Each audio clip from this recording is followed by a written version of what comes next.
Oke, selamat pagi, selamat siang, selamat malam teman-teman semua. Aku Panten telah menonton video ini. Kembali bertemu lagi bersama dengan saya di pembahasan kita yang terbaru. Jadi pada saat ini um, saya akan membahas sebuah topik sistem transfer uang fiat di Indonesia. Di sepanjang presentasi ini akan ada identifikasi, analisis, dan implementasi. Dan mungkin kita akan sedikit hands-on juga, teman-teman bakal praktek sedikit dengan sistem transfer ini. Dan sebelum-sebelumnya kan kita sudah membahas berbagai macam pembahasan mulai dari bank digital, lalu e-wallet, dan masih banyak lagi. Dan pada saat ini kita fokusnya akan membahas lebih dalam mengenai sistem transfer uang. Di mana kan sebelum-sebelumnya kita sudah um, menggunakan bank digital dan juga e-wallet. Dan di sana kebanyakan ada fitur transfer nih. Nah, sebenarnya fitur transfer ini tuh gimana sih cara kerjanya? Nah, pada saat inilah kita akan bahas lebih dalam. Oke, kita mulai dari apa itu sistem transfer. Jadi, sistem transfer ini tuh adalah serangkaian proses, aturan, dan teknologi yang memungkinkan perpindahan nilai atau uang dari satu pihak ke pihak lain. Jadi, sistem transfer ini tuh istilahnya kita seperti memindahkan uang kita, tapi kita tuh nggak bisa langsung mindahin seenaknya gitu. Jadi ada prosesnya, lalu ada aturannya, dan juga ada teknologi yang digunakan untuk melakukan transfer ini. Nah, mengapa sih sistem transfer ini penting? Jadi kan di kebanyakan aplikasi kayak bank digital ataupun e-wallet itu pasti ada sistem transfer. Nah, sebenarnya kenapa sih sistem transfer ini tuh penting? Ya mungkin selain untuk mengirim uang gitu ke rekan kita, ke keluarga kita, tapi ternyata ada teknis yang lebih penting nih teman-teman dari hal itu. Jadi sistem transfer ini tuh ada untuk mengotomatiskan pencatatan transaksi secara akurat dan efisien. Jadi kan nggak mungkin ya kalau kita ngirim uang gitu tulisan manual gitu, pasti kan banyak banget ya, apalagi kan kalau satu Indonesia. Nggak mungkin kita tulis semuanya secara manual. Nah, inilah pentingnya sistem transfer nih. Jadi semua transaksi kita itu tercatat secara otomatis. Jadi kita nggak perlu repot-repot nyatet lagi secara kertas gitu kan. Kalau zaman dulu mungkin sebelum ada sistem-sistem seperti ini, pasti kan kalau kita mau mengirim sesuatu, mengirim uang itu kan pasti dicatat di banknya gitu. Jadi misalkan nama A mengirim nominal segini, itu kan pasti repot dan makan waktu. Dan dengan hadirnya sistem transfer ini tuh kita nggak perlu repot-repot gitu untuk mencatatnya. Nah, selain untuk pencatatan transaksi secara akurat, si transfer ini tuh bisa menghasilkan jejak audit yang kuat serta memastikan integritas data. Seperti yang tadi saya sebutkan tadi, kalau misalkan pencatatannya masih manual, itu sangat amat berisiko banget teman-teman.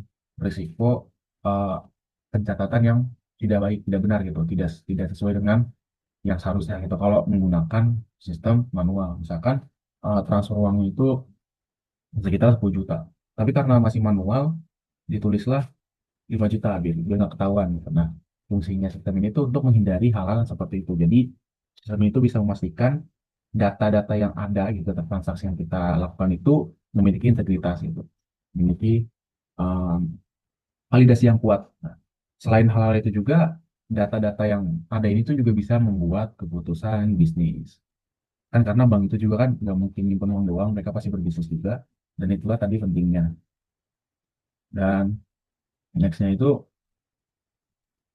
kita tuh membahas um, aktor utama ya. Jadi kan pasti nggak mungkin dong transaksi itu bisa tiba-tiba ada, pasti ada peran-peran, ada orang-orang yang ikut andil dalam proses ini. Dalam proses sistem transfer ini tuh ada aktor utama, ada beberapa aktor. Lalu aktor yang pertama itu adalah si nasabah pengirim. Nah, jadi si nasabah pengirim ini ingin mentransfer uangnya ke si orang ini nih. Nah, tapi ternyata mereka ini mempunyai bank yang berbeda. Kalaupun mereka mempunyai bank yang berbeda, mereka akan melewati yang namanya lembaga clearing atau jaringan switching. Jadi si nasabah ini mengirimkan uangnya, misalkan senilai 10 juta. Mengirimkan uangnya 10 juta ke banknya dia dulu, bank pengirim. Lalu si bank pengirim ini akan memvalidasi dulu nih semua data-datanya. Oh, uang yang dikirim ini ternyata uang dia. Siapa dia? Dia ini, NIK-nya seperti ini. Pokoknya semua informasinya divalidasi dulu, dan informasi sudah divalidasi, sekarang divalidasilah uangnya ini, apakah uangnya ini uang yang bermaksud jahat, mungkin seperti pencucian atau semacamnya. Dan kalau memang divalidasi, oh ternyata uangnya aman, maka si bank pengirim ini akan mengirimkan uangnya ini ke lembaga kirim, ke jaringan switching. Jadi nanti si bank pengirim ini, si lembaga ini akan memastikan dulu nih, menginstruksi pembayaran ya, benar nggak nih pembayaran dari bank ini? Oh iya benar. Lalu tujuan bank ini mau kemana? Ke bank penerima. Jadi di lembaga kirim ini, si uangnya ini akan diperiksa dulu nih dari penerimanya, lalu dari pengirimnya, lalu banknya, itu akan diverifikasi dulu. Nah kalau sudah diverifikasi, si uangnya ini akan dikirimkan dulu ke si nasabah penerima. Jadi si bank penerima ini akan menerima uang dari bank ini, dari lembaga ini, dan mengupdate saldonya.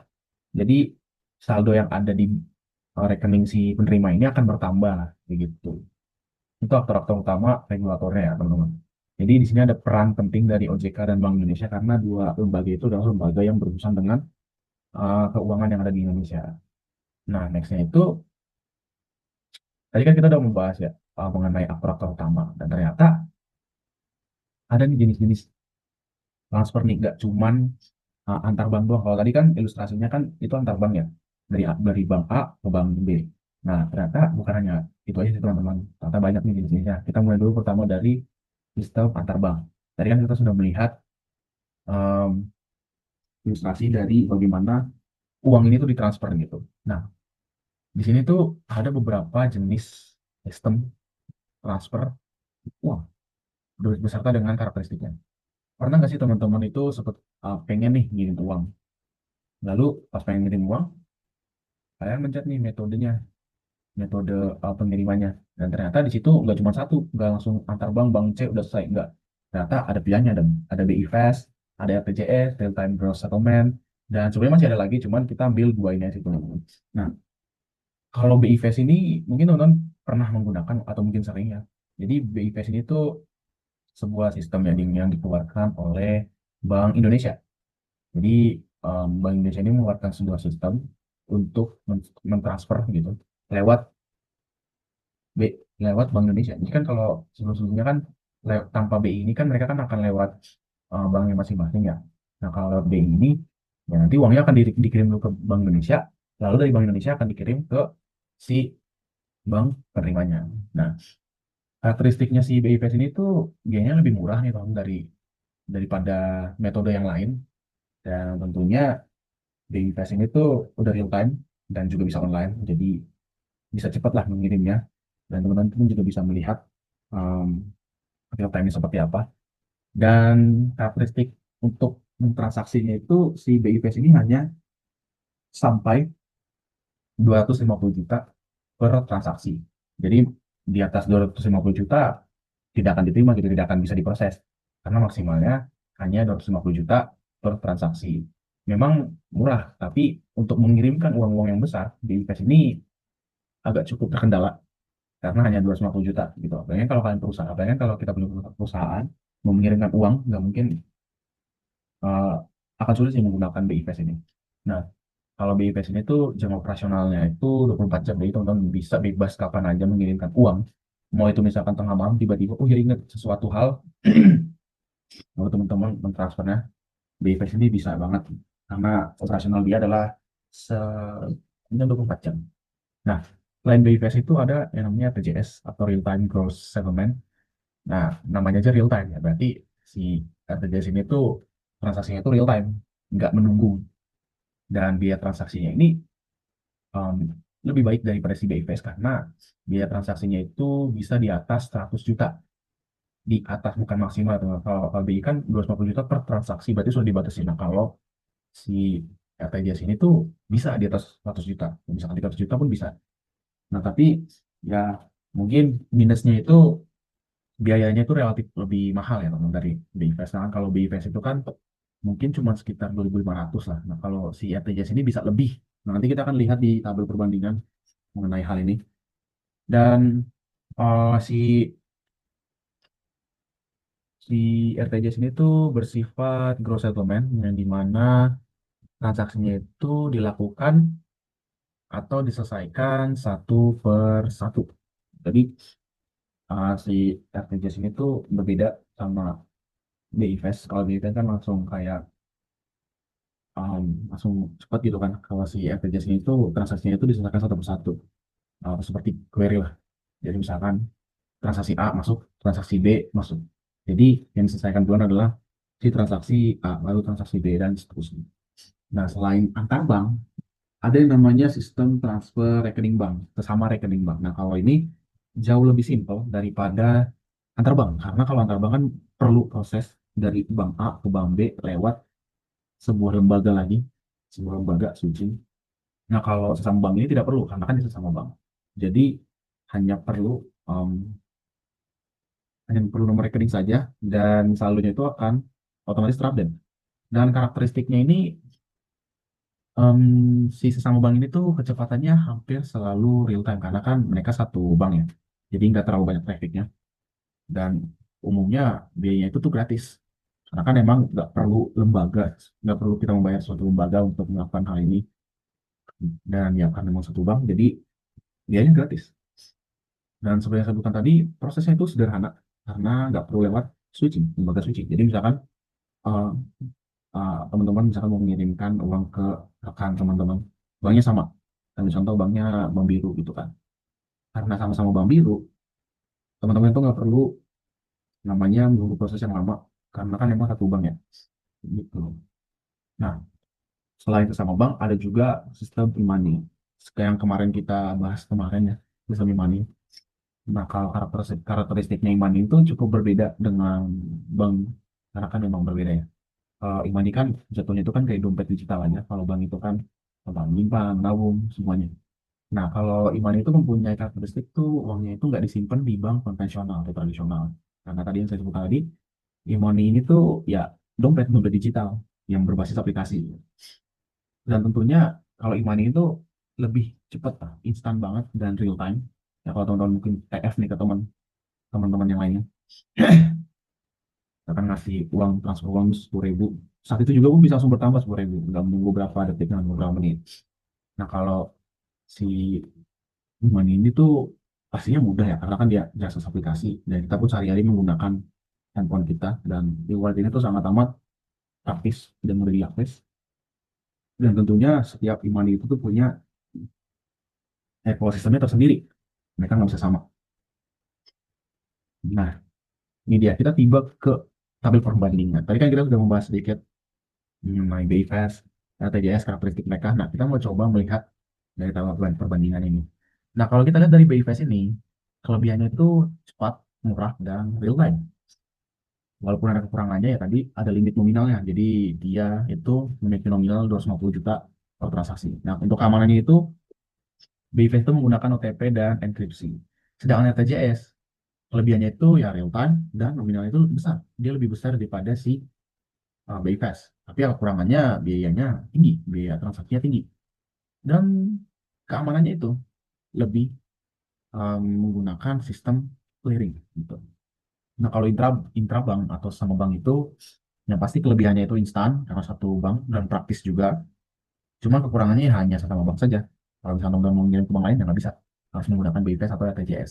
Dan keamanannya itu karena satu bank dan satu database tentunya. Jadi menggunakan OTP dan PIN saja itu sudah cukup. Kalau Imani tadi pemuda, populer, cashless, ya kurangannya limit saldo dan tergantung pada server. Dan untuk keamanan itu ya sama, dia menggunakan OTP dan uh, biometrik. Nah, jadi kalau kita, mungkin kita ambil salah satu contoh aja teman-teman ya. Kita mau coba analisis BIFAS. Yaitu BIFAS ini tuh layanan yang udah ada sejak 2021 untuk transfer bank dan cepat dan murah. Nah, untuk alurnya itu cukup simpel sih sebenarnya teman-teman, cuma mengirimkan saja nominal dan nomor rekening yang dituju, lalu memverifikasi OTP dan transfer berhasil. Hanya seperti itu saya teman. Jadi si pengirim ini akan memasukkan nominal dan memasukkan bank rekeningnya, memasukkan OTP, lalu transfer berhasil. Hanya sesimpel itu saja kalau menggunakan BI Fast, karena untuk proses lebih dalamnya itu akan dilakukan di si Bank Indonesia-nya gitu. Kita next. Nah, tiba saja kita akan hands on atau kita praktek sedikit nih. Dan karena kebetulan saya tidak bisa membuka aplikasi saya, jadi Jadi saya hanya bisa menggunakan screenshotan saja. Tapi screenshotan ini juga cukup uh, bisa menggambarkan lah teman-teman. Nah, saya menggunakan BCA yang namanya BCA. Jadi saat kita masuk ke berandanya, yang pasti kita memilih menu transfer. Dan dari menu transfer ini akan dialihkan ke berbagai metode transfer. Ada BCA account, ada other banks, forex to other banks, proxy address, virtual account, Sakuku, banyak sebenarnya. Nah, kalau BCA account tadi kan sudah dibahas, cukup simpel, jadi hanya masukkan rekening, jumlah, PIN, selesai. Nah, kalau other banks ini cukup ada prosesnya. Dan kita akan lihat, misalkan kita memencet other banks. Nah, di saat ini kan kita bakal memasukkan nomor rekeningnya. Sebenarnya ini sudah saya skip beberapa langkah. Jadi setelah memencet bank lain, teman-teman akan memasukkan bank yang dituju serta nomor rekeningnya. Nah, nanti kalau udah teman-teman masukin, itu akan muncul di atas ini nih. Cuman saya sensor, karena ini terkait data pribadi juga, saya sensor, saya putihkan. Lalu source of fund ini tuh, ini apa ya istilahnya? Em, Sumber uangnya. Jadi kita mau transfer nih, pakai rekening bank apa? Ini di sini nanti tahap, misalkan ada tahap apa nih. Nah, ini tuh rekening bank saya akan mengirimkan ke bank ini si pengguna ini. Nah, di sini kan ada amount. Amount ini ya jumlah nominal yang ingin pengguna masukkan. Lalu di sini nih transfer method. Transfer method ini akan dialihkan dan akan seperti ini gambarnya. Ada BI Fast, ada real time online, ada LLG, ada RTGS. Tadi kan kita sudah bahas BI Fast dan RTGS. Nah, teman-teman bisa lihat service hours-nya 24 jam. Minimum transaksinya itu 10.000. Ya. Fee-nya itu ya 2.500. Nah, sedangkan RTGS itu minimum transaksinya itu bisa sampai 100 juta ke atas. Ini minimum teman-teman, bukan maksimum, minimal. Jadi RTGS ini bisa digunakan banget buat teman-teman yang menyediakan uang jumlahnya besar. Mulai RTGS, cuman fee-nya itu 25.000, sekitaran 25.000. Dan teman-teman lihat service hours. Jadi sebenarnya si RTGS ini tuh nggak fleksibel BIPS karena dia memiliki jam kerja sendiri. Jadi mereka ini mengikuti jam kerja si banknya ini. Jadi hanya jam 8 sampai jam jam 3 ya, sampai jam 3 saja. Ya, jam setengah 4 waktu Indonesia, waktu Jakarta sini GMT +7. Nah, kalau real time online ini sama sebenarnya, sama seperti BIPS. Cuma kalau BIPS kan harus kayak nunggu berapa menit, berapa detik. Nah, kalau real time kayak saat itu juga set uangnya masuk. Nah, kalau LLG ini sebenarnya ini tuh si LLG itu apa ya? Dia tuh kalau dibilang kepanjangannya itu adalah lalu lintas giro kalau nggak salah. Lalu lintas giro itu jadi sebuah sistem yang udah lama dipakai oleh Bank Nasional Indonesia dulu.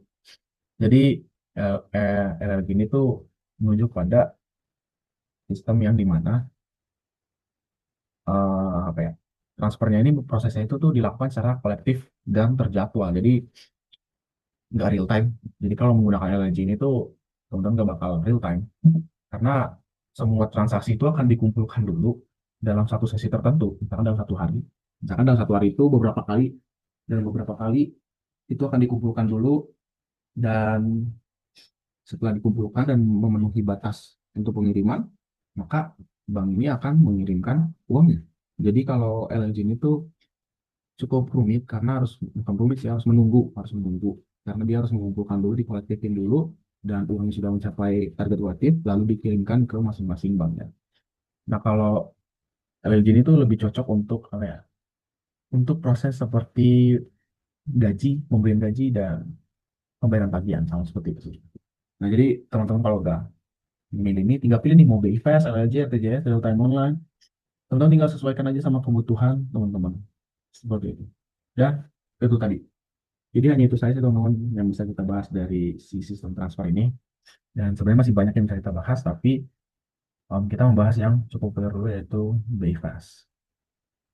Saja sih teman-teman, dan ya itu tadi pembahasan kita mengenai sistem transfer, dan tentunya masih banyak hal yang akan kita bahas selain hal ini. Dan tentunya em, teman-teman tunggu saja, dan kita akan bertemu kembali di materi kita yang terbaru dengan topik yang baru lagi. Dan hanya itu saja. Terima kasih, sampai jumpa di video yang berikutnya.